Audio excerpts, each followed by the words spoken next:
Hello everyone, my name is Matthew Jensen. I'm the president of Terrestrial X.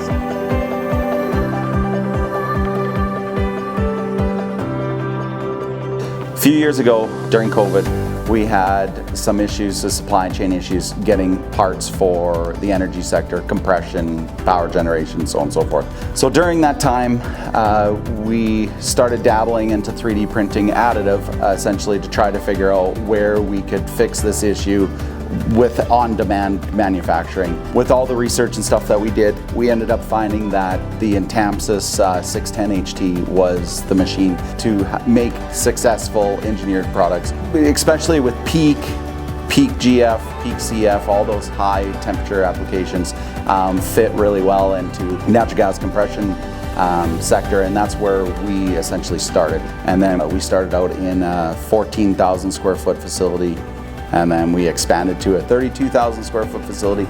We have 15 machines, and essentially almost every 3 to 6 months we're ordering more machines as our capacity keeps growing. The biggest thing I find about using the 610 HTs or any INTAMSYS printer by any means is the use of ease when we are doing these slicing.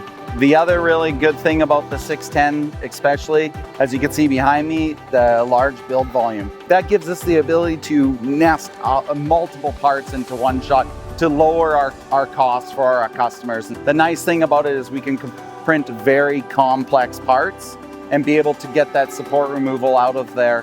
I'd like to share a few examples that I can share. Essentially, Peak is probably our biggest one that we print the most of. We print packing, rider rings, so on and so forth. So this is a good example of a riding ring for a natural gas compressor. Second one that we use lots of is Altum.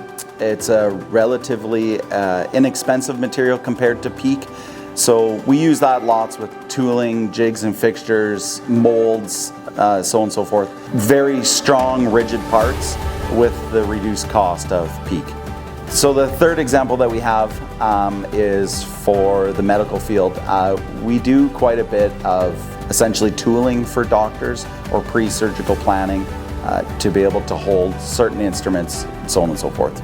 So currently, we've already established a 3D printing service. Our goal is to keep growing our capacity, so we're hoping by that 6 months time from now, we'll have double the capacity of what we have now. Like I said, as demand grows, we grow with them, and when we take you in the back to show you our facility, you'll see how much room we actually have to grow and to keep scaling. And that's the nice thing about INTAMSYS printers, is to be able to make that phone call and order a machine and have it here within 30 days. I would like to thank INTAMSYS for their continued support as we continue to scale and learn as we grow.